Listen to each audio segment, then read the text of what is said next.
ചെമ്പനീർ പൂവിൻ്റെ ഇന്നത്തെ എപ്പിസോഡിൻ്റെ വിശേഷങ്ങളിലോട്ട് എല്ലാവർക്കും സ്വാഗതം. അപ്പോൾ ലക്ഷ്മിയും മകളും കൂടി ചന്ദ്രയുടെ വീട്ടിലോട്ട് വന്നിരിക്കുകയാണല്ലോ.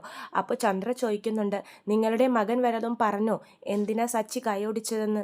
സച്ചി ഒന്നും പറയുന്നില്ല. നിങ്ങളുടെ മകൻ എന്തെങ്കിലും പറഞ്ഞോന്ന് ചോദിക്കുമ്പോൾ രേവതിയുടെ അനിയത്തി പറയുന്നുണ്ട്, അത് മഹേഷും സച്ചിയേട്ടനും ആൻ്റണിയൊക്കെ തമ്മിലുള്ള പ്രശ്നത്തിൻ്റെ ഇടയിൽ അവൻ ഇടപെട്ടപ്പോൾ കൈയൊടിച്ചതാന്ന് പറയുമ്പോഴേക്കും ചന്ദ്ര പറയും, പിന്നെ അതൊന്നുമല്ല, അവൻ വല്ല തരികിടയും കാണിച്ചിട്ടുണ്ടാവും, അല്ലാതെ സച്ചി അങ്ങനെയൊന്നും ചെയ്യത്തില്ല എന്ന് ചന്ദ്ര പറയുവാണ്. അപ്പോൾ രേവതി പറയുന്നുണ്ട്, അമ്മ ഇപ്പം എന്തിനാ വന്നതെന്നുള്ള കാര്യം പറ അമ്മ എന്ന് പറയുമ്പോൾ ലക്ഷ്മി പറയുവാണ്, നാളെ രേവതിയുടെ അച്ഛൻ മരിച്ചിട്ട് 1 വർഷം കഴിയുവാണ്. അപ്പോൾ അതിൻ്റെ ആണ്ടുകർമ്മങ്ങൾക്കായി ഇവിടെയുള്ളവരെ ക്ഷണിക്കാൻ വേണ്ടി വന്നതാണെന്ന് പറയുമ്പോൾ രവീന്ദ്രൻ പഴയ കാര്യങ്ങളൊക്കെ ഓർക്കുവാണ്. അദ്ദേഹത്തിൻ്റെ ബസ്സിൻ്റെ ഫ്രണ്ടിലോട്ട് രേവതിയുടെ അച്ഛൻ വന്ന് നിന്ന് ആത്മഹത്യ ചെയ്തതും മരിക്കുന്നേരം രേവതി എന്ന് പറഞ്ഞതുമൊക്കെ രവീന്ദ്രൻ ഓർത്ത് ഇമോഷണൽ ആവുകയാണ്. അപ്പോൾ രവീന്ദ്രൻ പറയുന്നുണ്ട്, പെട്ടെന്ന് എനിക്ക് ആ വണ്ടിയൊന്ന് നിർത്താൻ സാധിച്ചിരുന്നെങ്കിൽ അദ്ദേഹത്തെ പോലുള്ളൊരു നല്ല മനുഷ്യൻ ഈ ലോകത്ത് നിന്ന് വിടവാങ്ങിയില്ലായിരുന്നു എന്നൊക്കെ പറയുമ്പോൾ ചന്ദ്ര ചീത്ത പറയുന്നുണ്ട്, നിങ്ങൾ എന്തിനാ ഇപ്പോൾ ഈ കാര്യങ്ങളൊക്കെ പറഞ്ഞ് ഇവിടെ വന്ന് വിളിക്കാൻ നടക്കുന്നത്? അദ്ദേഹത്തിന് അസുഖമില്ലാത്തതാണെന്ന് അറിയാൻ പാടില്ലേ? നിങ്ങളുടെ ഭർത്താവിന് അല്പം പൈസ ഉണ്ടായിരുന്നുള്ളൂ, അദ്ദേഹം വന്നു മരിച്ചു, അതിനിപ്പോൾ ഇതൊക്കെ ഇവിടെ വന്ന് പറയേണ്ട കാര്യം എന്തിരിക്കുന്നു എന്നൊക്കെ പറഞ്ഞ് ചന്ദ്ര അവഹേളിക്കുകയാണ് ലക്ഷ്മിയെ. എൻ്റെ ഭർത്താവ് കാരണമെന്നല്ല നിങ്ങളുടെ ഭർത്താവ് മരിച്ചത്, അദ്ദേഹം നിങ്ങളുടെ ബസ്സിൻ്റെ മുമ്പിൽ വന്ന് ആത്മഹത്യ ചെയ്യാൻ വേണ്ടി തന്നെ നിന്നതല്ലേ, പിന്നെ എന്തിനാണ് നിങ്ങൾ വിഷമിക്കുന്നത്? അദ്ദേഹം ചാകാൻ വേണ്ടി വന്ന് നിന്നു, അപ്പോൾ അറിയാതെ നിങ്ങളുടെ ബസ്സൊന്ന് മുട്ടി, അതിനാണോ നിങ്ങളിങ്ങനെ വിഷമിക്കുന്നതെന്നൊക്കെ പറഞ്ഞ് ചന്ദ്ര ഭയങ്കരമായിട്ട് ലക്ഷ്മിയൊക്കെ അപമാനിക്കുന്നുണ്ട്. നിങ്ങൾ ചടങ്ങ് നടക്കാതിരിക്കുക എന്ത് വേണമെങ്കിലും ചെയ്തോ, അതൊക്കെ ഇവിടെ വന്ന് പറയേണ്ട കാര്യം എന്താണെന്നാണ് ചന്ദ്ര അവരോട് ചോദിക്കുന്നത്. നിങ്ങളുടെ ഭർത്താവ് എൻ്റെ ഭർത്താവിൻ്റെ വണ്ടിയുടെ മുമ്പിൽ ചാടിയില്ലായിരുന്നെങ്കിൽ ഈ വീട്ടിൽ പല വിഷയങ്ങളും നടക്കില്ലായിരുന്നു, ഇവൾ ഞങ്ങളുടെ വീട്ടിലോട്ട് വരില്ലായിരുന്നു എന്നൊക്കെ ചന്ദ്ര വളരെ ദേഷ്യത്തിൽ പറയുവാണ്. ഇതൊക്കെ കേട്ട് രേവതി കരയുവാണ്. അമ്മയും പെങ്ങളും എല്ലാവരും കരയുന്നുണ്ട്. രേവതി അപ്പം അമ്മയോട് പറയും, അമ്മ എന്തിനാ അമ്മ ഇപ്പം ഇങ്ങോട്ട് വന്നത്? ഇവിടെ വന്നാൽ ഇങ്ങനെ അപമാന വാക്കുകളും കറുത്ത മുഖങ്ങളൊക്കെ കാണേണ്ടി വരുമെന്ന് അറിയില്ലേ? എന്നോടൊന്ന് വിളിച്ച് ചോദിച്ചിട്ട് വന്നൂടായിരുന്നോ? ഞാൻ വരണ്ടാന്ന് പറയില്ലായിരുന്നില്ലേ? അമ്മ ഇപ്പം തന്നെ ഇവിടെ നിന്ന് എന്ന് പറഞ്ഞ് ലക്ഷ്മിയെ കൈപിടിച്ച് പുറത്തോട്ട് കൊണ്ടുപോവുകയാണ്. അപ്പോൾ രവീന്ദ്രൻ പറയും, രേവതി അവരവിടെ ഇരിക്കട്ടെ, നീ എന്താ ഇങ്ങനെയൊക്കെ ചെയ്യുന്നത്? ഇവളുടെ സ്വഭാവം നിനക്കറിയില്ലേ? ഇവളുടെ വായാന്ന് പറഞ്ഞത് ബ്രേക്ക് ഇല്ലാത്ത ബസ് പോലെയാണെന്ന് പറയുമ്പോൾ ചന്ദ്ര ചോദിക്കും, ബസ്സോ? അപ്പോൾ രവീന്ദ്രൻ പറയും, നീ ഒന്നും മിണ്ടാണ്ടിരിക്കും ചന്ദ്ര എന്ന് പറയുമ്പോഴേക്കും ചന്ദ്ര പറയുവാണ്, നിനക്കിപ്പോൾ സമാധാനം ആയില്ലേടി? ഇദ്ദേഹത്തെ കൊണ്ട് എന്നെ ചീത്ത കേൾപ്പിച്ചപ്പോൾ സമാധാനം ആയില്ലേടി എന്നൊക്കെ ചന്ദ്ര രേവതിയോട് രേവതി പറയും, എന്നെ എന്ത് വേണമെങ്കിലും പറഞ്ഞോട്ടെ, എൻ്റെ വീട്ടുകാരെ എന്തിനാണ് ഇങ്ങനെ പറയുന്നത്, എൻ്റെ അച്ഛൻ എന്തിനാണ് ഇവരിങ്ങനെ പറയുന്നതെന്നൊക്കെ പറയുമ്പോൾ രവീന്ദ്രൻ ഒന്നുകൂടെ ചന്ദ്രയെ ചീത്ത പറയും. അപ്പോൾ ചന്ദ്ര പറയുന്നുണ്ട്, വെറുതെ അല്ല നിന്നെ സച്ചി തലയിൽ നിന്ന് ഇടക്കിടക്കെടുത്ത് താഴോട്ടിടുന്നത്, നിൻ്റെ ഈ സ്വഭാവം കൊണ്ടാണെന്നൊക്കെ പറയുമ്പോൾ രവീന്ദ്രൻ ഒന്നുകൂടെ ദേഷ്യം വരുന്നുണ്ട് ചന്ദ്രയോട്. രവീന്ദ്രൻ പറയും, സച്ചി ഇപ്പോഴും രേവതിയെ തലയിൽ തന്നെയാണ് വെച്ചുകൊണ്ടിരിക്കുന്നത്, നീ ഇവിടെ നിന്ന് എഴുന്നേറ്റ് പോ ചന്ദ്ര എന്ന് പറഞ്ഞ് ചന്ദ്ര അവിടെ ദേഷ്യത്തിൽ തന്നെ അവിടെ നിന്ന് മാറ്റുവാണ്. ചന്ദ്രക്ക് നല്ല ദേഷ്യം വന്ന് ചന്ദ്ര എന്നിട്ട് അങ്ങോട്ടേക്ക് പോകുകയാണ്. ഹാളിൽ നിന്നും അങ്ങോട്ടേക്ക് പോകും, മുറിയിലോട്ട് പോകും. എന്നിട്ട് രവീന്ദ്രനോട് അമ്മ പറയും, ഇവളുടെ അച്ഛൻ എപ്പോഴും രേവതിയെക്കുറിച്ച് ഉയർത്തായിരുന്നു ടെൻഷൻ, ഇപ്പോൾ അതേ ടെൻഷൻ എനിക്കും ഉണ്ട്, എന്തായാലും നിങ്ങളെല്ലാവരും നാളെ ചടങ്ങിന് വരണം എന്നൊക്കെ പറഞ്ഞ് അമ്മ അവിടെ നിന്നും പോകുവാണ്. അപ്പോൾ രവീന്ദ്രൻ രേവതിയോട് പറയും, മോളെ നീ അവരെ പോയി ഒന്ന് റോഡ് വരെ ആക്കി കൊടുക്കുമെന്ന് പറയുമ്പോഴേക്കും രേവതിയും അവരുടെ പുറകെ പോകുന്നുണ്ട്. അപ്പോൾ അങ്ങനെ അവർ വീടിൻ്റെ പുറത്തെത്തുമ്പോഴാണ് സച്ചി ഗേറ്റ് തുറന്ന് അകത്തേക്ക് വരുന്നത്. ലക്ഷ്മി സച്ചിയെ മോനെ എന്ന് വിളിക്കുമ്പോഴേക്കും സച്ചി മൈൻഡ് ചെയ്യാതെ അകത്തോട്ട് കയറി പോവുകയാണ്. അപ്പോൾ പെങ്ങൾ ചോദിക്കുന്നുണ്ട്, എന്താ സച്ചിയേട്ടൻ ഒന്നും മിണ്ടാതെ അകത്തോട്ട് പോയതെന്ന് പറയുമ്പോൾ രേവതിക്ക് ഇതൊക്കെ നല്ല വിഷമമാകുന്നുണ്ട് കേട്ടോ. രേവതി പറയും, അമ്മേ ഞാൻ നാളെ രാവിലെ വന്നോളാം, നിങ്ങളിപ്പോൾ വീട്ടിലോട്ട് പോകുമെന്ന് പറയും.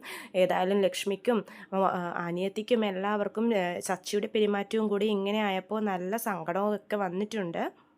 അകത്തോട്ട് ചെല്ലുമ്പോൾ സച്ചിയോട് അച്ഛൻ പറയുന്നുണ്ട്, രേവതിയുടെ അമ്മയും പെങ്ങളൊക്കെ ഇപ്പോൾ വന്നായിരുന്നു. അപ്പോൾ സച്ചി ചോദിക്കും, അവരെന്തിനാ വന്നതെന്ന് ചോദിക്കുമ്പോൾ അച്ഛൻ ചോദിക്കും, നീ അവരോട് സംസാരിച്ചില്ലേ? അവരവരുടെ നാളെ രേവതിയുടെ അച്ഛൻ മരിച്ചിട്ട് 1 വർഷം തികയുവാണെന്ന് പറയുമ്പോൾ സച്ചി പറയും, 1 വർഷം ആയല്ലേ? അപ്പോൾ രവീന്ദ്രൻ പറയും, എത്ര പെട്ടെന്ന് വർഷങ്ങളൊക്കെ കടന്നു പോകുന്നതെന്ന് പറയുമ്പോഴേക്കും രവീന്ദ്രൻ പറയും, ഞാൻ കാരണമാണ് അദ്ദേഹം മരിച്ചതെന്ന് പറയുമ്പോൾ സച്ചി പറയും, അച്ഛാ അങ്ങനെയൊന്നും വിചാരിക്കല്ലേ അച്ഛ എന്നൊക്കെ പറഞ്ഞ് അച്ഛനെ സമാധാനിപ്പിക്കുന്നുണ്ട്. അപ്പോൾ രവീന്ദ്രൻ പറയും, നീ നാളെ ആ ചടങ്ങിൽ പങ്കെടുക്കണം എന്ന് പറയുമ്പോൾ സച്ചി പറയുവാണ്, ഇല്ല അച്ഛാ ഞാൻ പോവില്ല അച്ഛാ എന്ന് പറയും. അപ്പോൾ രവീന്ദ്രൻ പറയും, നീ പോകണം, നീയല്ലേ അവിടെ ചടങ്ങൊക്കെ മുമ്പിൽ നിന്ന് നടത്തേണ്ടത്, അവരുടെ ശരത്തിനാണെങ്കിൽ കൈക്ക് സുഖമില്ല, അപ്പോൾ നീ നാളെ രാവിലെ തന്നെ പോകണം എന്നൊക്കെ പറയുമ്പോൾ സച്ചി ഇല്ല അച്ഛാ എന്ന് തന്നെ വീണ്ടും ആവർത്തിക്കുവാണ്. അപ്പോൾ അച്ഛൻ പറയുന്നുണ്ട്, എന്താടാ സച്ചി നീ ഇങ്ങനെ, നീ അവരുടെ ഒരു മകനില്ലേ, നീ നാളെ അവിടെ പോയി പറ്റൂ എന്നൊക്കെ പറഞ്ഞ് സച്ചിയോട് നിർബന്ധം പിടിക്കുവാണ്. സച്ചി നേരെ അടുക്കളയിൽ ചെന്ന് വെള്ളം കുടിക്കാൻ പോകുമ്പോഴേക്കും രേവതിയും പുറകെ പോകും. രേവതി അപ്പോൾ സച്ചിയോട് ചൂടാവുന്നുണ്ട്, നിങ്ങൾ എന്തിനാ എൻ്റെ അമ്മയോടും പെങ്ങളോടും ഇങ്ങനെ കാണിച്ചത്? നിങ്ങളുടെ അമ്മ ഇപ്പം അപമാനിച്ച് വിട്ടേ ഉള്ളൂ എൻ്റെ അമ്മയെ, നിങ്ങളും കൂടി അവരെ മൈൻഡ് ചെയ്യാതെ അകത്തോട്ട് വന്ന് അവരെ അപമാനിച്ചു. എന്തിനാ ഇങ്ങനെ കാണിക്കുന്നത്? എന്തെങ്കിലും ദേഷ്യം ഉണ്ടെങ്കിൽ എന്നോട് കാണിക്കുക, എൻ്റെ വീട്ടുകാരോട് കാണിക്കല്ലേ. നിങ്ങളോടുള്ള സ്നേഹവും ബഹുമാനവും കൊണ്ടാണ് അവരിങ്ങോട്ട് വന്നത്, അവർക്ക് അതിലൊരു കുറവുമില്ല. ആ ബഹുമാനവും സ്നേഹം നിങ്ങൾ അവർക്ക് തിരിച്ചും കൊടുക്കണം. നാളത്തെ ചടങ്ങിന് വരണം എന്നൊക്കെ പറഞ്ഞ് രേവതി സച്ചിയോട് അഭ്യർത്ഥിക്കുവാണ്. സച്ചി എങ്ങനെ പോകും എന്നുള്ള വിചാരത്തിൽ അങ്ങനെ ടെൻഷൻ അടിച്ച് നിൽക്കുവാണപ്പോൾ. പിന്നെ കാണിക്കുന്നത് വർഷയുടെ സ്റ്റുഡിയോ ആണ്. അവിടെ വർഷയുടെ അമ്മയൊക്കെ വന്നിട്ടുണ്ട്. വർഷയുടെ അമ്മ അവിടുത്തെ സ്റ്റുഡിയോക്കാരനോട് സംസാരിക്കുവാണ്. നിങ്ങൾക്ക് ഈ പണക്കാരി പെണ്ണ് പാവം ചെക്കനെ കല്യാണം കഴിക്കുന്നു, പാവം പെണ്ണ് പണക്കാരൻ ചെക്കനെ കല്യാണം കഴിക്കുന്നു, ഇങ്ങനത്തെ ടോപ്പിക് അല്ലാതെ വേറെ ടോപ്പിക്കൊന്നും ഇല്ലേ? ഇതൊക്കെ കണ്ടാൽ എൻ്റെ മോൾ ഒളിച്ചോടിപ്പോയി കല്യാണം കഴിച്ചത്. അവൾ ഇങ്ങനത്തെയൊക്കെയല്ലേ ഡബ് ചെയ്യുന്നത്? അവൾ എത്ര പണക്കാര വീട്ടിലെ പെണ്ണാണ്, എന്നിട്ട് കെട്ടിയത് കണ്ടില്ലേ എന്നൊക്കെ പറഞ്ഞ് സ്റ്റുഡിയോക്കാരനോട് പറഞ്ഞ് ഇമോഷണൽ ആവുകയാണ്. അപ്പോഴേക്കും വർഷയുടെ ഡബ് ചെയ്ത് കഴിയും. അപ്പോൾ അദ്ദേഹം പറയും, ദേ വർഷയുടെ അമ്മ വന്നിട്ടുണ്ടെന്ന് പറയുമ്പോൾ വർഷ വളരെ സന്തോഷത്തോടു കൂടി തന്നെ അമ്മയെ കാണാൻ വേണ്ടി വരുവാണ്. എന്നിട്ട് അവർ രണ്ടുപേരും കൂടി ഒരു 5 മിനിറ്റ് മാറിയിരുന്ന് സംസാരിക്കും. അപ്പോൾ അമ്മ ചോദിക്കുവാണ്, അമ്മക്ക് ഭയങ്കര ടെൻഷൻ, വർഷയുടെ അമ്മയ്ക്ക്, എന്താ മോളെ ശ്രീകാന്തിന് ഇപ്പോൾ പണിയൊന്നും ഇല്ലേ, നിനക്ക് ഇപ്പോൾ വർക്കൊന്നും ഇല്ലെന്ന് ചോദിക്കുമ്പോൾ വർഷ പറയും, ശ്രീകാന്തിനും എനിക്ക് നല്ല വർക്കാണ് അമ്മയെന്നൊക്കെ പറയുമ്പോൾ, പിന്നെന്താ നിങ്ങളിപ്പോൾ സൈക്കിളിൽ പോയത്, വണ്ടി ആരും, നിങ്ങൾ സൈക്കിളിൽ വരുന്നത് ഞങ്ങൾ കണ്ടായിരുന്നു എന്നൊക്കെ പറയുമ്പോൾ വർഷ ചിരിക്കുവാണ്.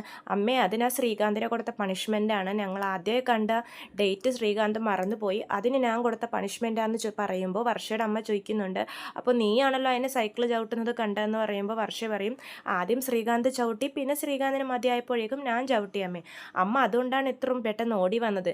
എന്താ ശ്രീകാന്തിൻ്റെ വണ്ടിക്ക് CC കാർ കൊണ്ടോ എന്ന് പറഞ്ഞ് പേടിച്ചോ അമ്മയെന്നൊക്കെ പറഞ്ഞ് ചിരിക്കുവാണ്. അപ്പോൾ അമ്മ പറയും, അതിനുവേണ്ടി മാത്രമല്ല ഞാൻ ഇത് തരാൻ വേണ്ടി കൂടിയാണ് വന്നത്.